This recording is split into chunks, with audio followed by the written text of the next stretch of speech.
Friends, welcome back to കുട്ടി TRIPS. അപ്പം നമ്മളിപ്പോൾ ഉള്ളത് നിറം എന്ന് പറയുന്ന സ്ഥലത്താണ്, ഡെൻമാർക്കിലെ. ഇവിടെ നമ്മൾ ഒരു സ്ഥലത്തോട്ട് പോവാണ്. അപ്പം നമ്മളിപ്പോൾ ഡിയർ പാർക്കിലാണ് കേട്ടോ പോകുന്നത്. ഡിയർ പാർക്ക് എന്ന് പറഞ്ഞാൽ നമ്മൾ ഡിയേഴ്സ് ഉള്ള ഒരു ഫോറസ്റ്റ് കൈൻഡാണ്. അവിടെ 2 ടൈപ്പ് ഡിയേഴ്സ് ആണുള്ളതെന്നാണ് കേട്ടത്.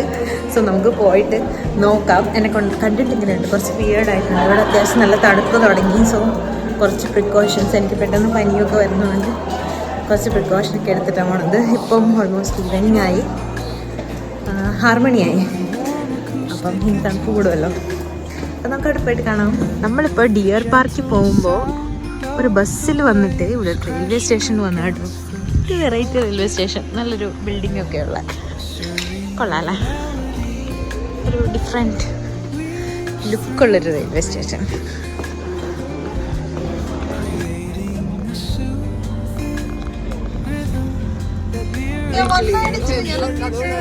എന്താണ്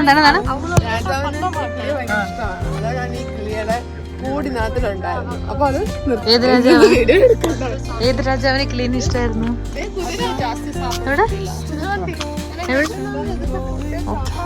നമ്മളിപ്പോ ഡിയർ പാർക്കിന്റെ അടുത്തുള്ള റെയിൽവേ സ്റ്റേഷനിൽ ഇറങ്ങിയിട്ട് നടക്കുവാണ് കേട്ടോ. നടന്ന് അത്യാവശ്യം നല്ല ടയർഡായി. അപ്പോഴാണ് ഈ ഒരു കുതിര വണ്ടി കണ്ട് നമ്മൾ അതിൽ പോകാനായിട്ട് ചാർജൊക്കെ ചോദിച്ചു. പക്ഷെ നല്ല ഹെവി റേറ്റ് ആയിരുന്നു. അതുകൊണ്ട് നമ്മൾ ആ ഒരു റിസ്ക് എടുത്തില്ല, നമ്മൾ നടന്നു പോകാമെന്ന് വിചാരിച്ചു. അപ്പോൾ പോകുന്ന വഴി അടിപൊളി ഒരു സ്പോട്ട് കൂടെ നമുക്ക് കിട്ടി. ഡിയർ പാർക്കിലോട്ട് എത്തുന്നതിന് മുമ്പ് ആൻഡ് ഓൾസോ ഡിയർ പാർക്കിൻ്റെ ഉള്ളായിട്ട് വരും. അവിടെ ഇവിടെ സമ്മർ എൻഡിങ് ആവുന്ന ഒരു ടൈമിലാണ് നമ്മളവിടെ പോയിട്ടുണ്ടായിരുന്നത്. അപ്പോൾ ആ ഒരു സമയത്ത് ഈ സമ്മർ തീരുവാണല്ലോ. അപ്പം ആ ഒരു സണ്ണൊക്കെ കിട്ടുന്നതിന് കുറച്ചായതുകൊണ്ട് ഭയങ്കര ഒരു ഫെസ്റ്റിവൽ മൂഡാണ് പല സ്ഥലത്തും. അപ്പോൾ അതിൻ്റെ ഭാഗമായിട്ട് സംതിങ് ലൈക്ക് ഒരു അമ്യൂസ്മെൻറ്റ് പാർക്ക് പോലെയൊക്കെ ഉണ്ടാക്കിയിരിക്കുകയാണ്. അതുപോലെ ചെറിയ ചെറിയ ഓരോ ഗെയിംസും കാര്യങ്ങളൊക്കെ ഉണ്ടായിരുന്നു. കുറേ ഷോപ്സ് ഉണ്ടായിരുന്നു, ഫുഡ് കോർട്ട്സ് ഉണ്ടായിരുന്നു. അപ്പോൾ അങ്ങനെ ആ ഒരു സ്ഥലം കൂടി നമുക്ക് എൻജോയ് ചെയ്യാൻ പറ്റി. അപ്പം മെയിൻ ലക്ഷ്യം ഡിയർ പാർക്ക് ആയിരുന്നുവെങ്കിലും നമ്മൾക്ക് വേറെ ഒരുപാട് കാഴ്ചകൾ കാണാൻ പറ്റി.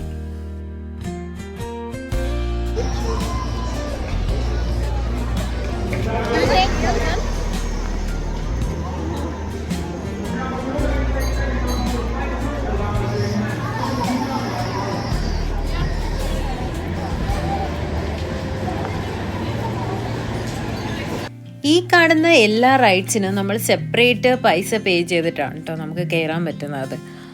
നമ്മൾ വീഗാലാൻഡിൽ തന്നെ ഇതിലൊന്നും കയറിയിട്ടില്ല, ഇത്രയും വലിയ സാധനത്തിലൊന്നും. പിന്നെ ഇവിടെ വന്ന് ഇത്രയധികം പൈസ കൊടുത്ത് കയറേണ്ട ആവശ്യമില്ലെന്ന് നമ്മളും വിചാരിച്ചു. അതുകൊണ്ട് നമ്മളും കയറിയില്ല.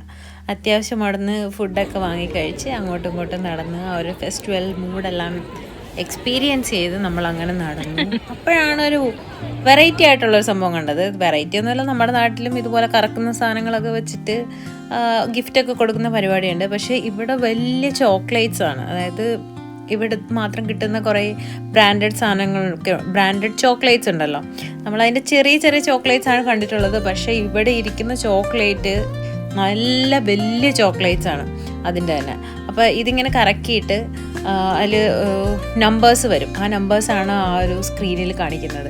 അപ്പോൾ അതിൽ നമ്മുടെ നമ്പർ വന്നിട്ടുണ്ടെങ്കിൽ നമ്മൾ ആദ്യം പേ ചെയ്ത് നമ്പർ എടുക്കണം. അവിടുന്ന് അതിൽ നമ്മുടെ നമ്പർ ഉണ്ടെങ്കിൽ നമുക്ക് ആ ഒരു ചോക്ലേറ്റ് കിട്ടും. അപ്പോൾ അതൊക്കെ നമ്മൾ കണ്ടു തന്നിട്ട് ഡിയർ പാർക്കിലോട്ട് നമ്മൾ നടക്കുവാണ്.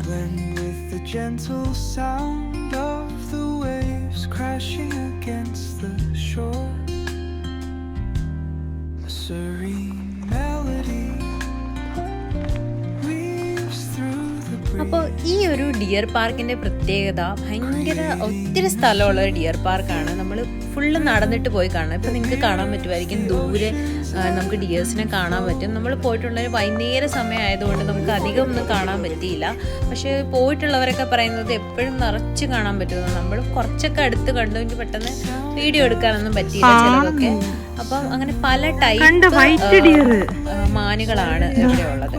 അപ്പൊ ഇത് കോപ്പൻഹേഗനിന്റെ തിരക്കുള്ള സിറ്റിയിൽ നിന്ന് കുറച്ച് ഔട്ട്സ്കേർട്ട് ആയിട്ടാണ് ഉള്ളത്.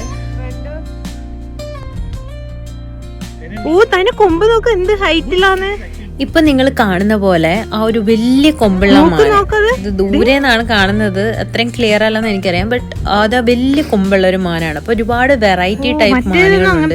ഈവൻ വൈറ്റ് കളറിലെ ഡിയേഴ്സിനെ വരെ നമ്മൾ അവിടെ കണ്ടിട്ടുണ്ടായിരുന്നു. ഇത് കുറച്ച് അറ്റാക്ക് ചെയ്യുന്ന ടൈപ്പായിരുന്നു ഈ വലിയ കൊമ്പുള്ളത്. അതുകൊണ്ട് നമ്മൾ അടുത്ത് പോയിട്ട് അങ്ങനെ വീഡിയോസ് ഒന്നും എടുത്തിട്ടുണ്ടായിരുന്നില്ല.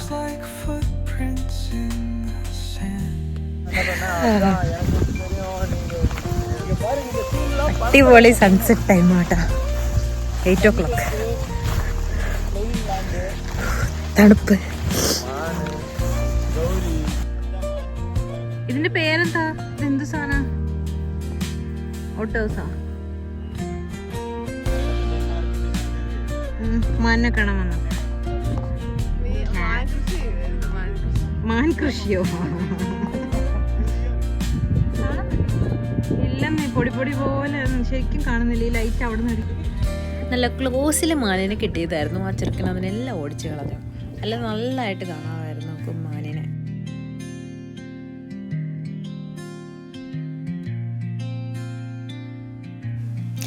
അപ്പോൾ ഈ ഒരു പാർക്കിൻ്റെ പ്രത്യേകത എന്ന് പറഞ്ഞാൽ ഫ്രീ ആയിട്ട് നടക്കുന്ന ഒരുപാട് മാനുകൾ. ഇതിന് പ്രത്യേകിച്ച് കൂടുകളിലൊന്നുമല്ല, ഇതൊരു ഓപ്പൺ ഫോറസ്റ്റിൽ കൂടെയാണ് ഈ മാനുകൾ നടക്കുന്നത്. അതിനെ നടന്ന് കാണാനുള്ള ഒരു ഓപ്പർച്യൂണിറ്റിയാണ് ഈ ഒരു ഡിയർ പാർക്ക്.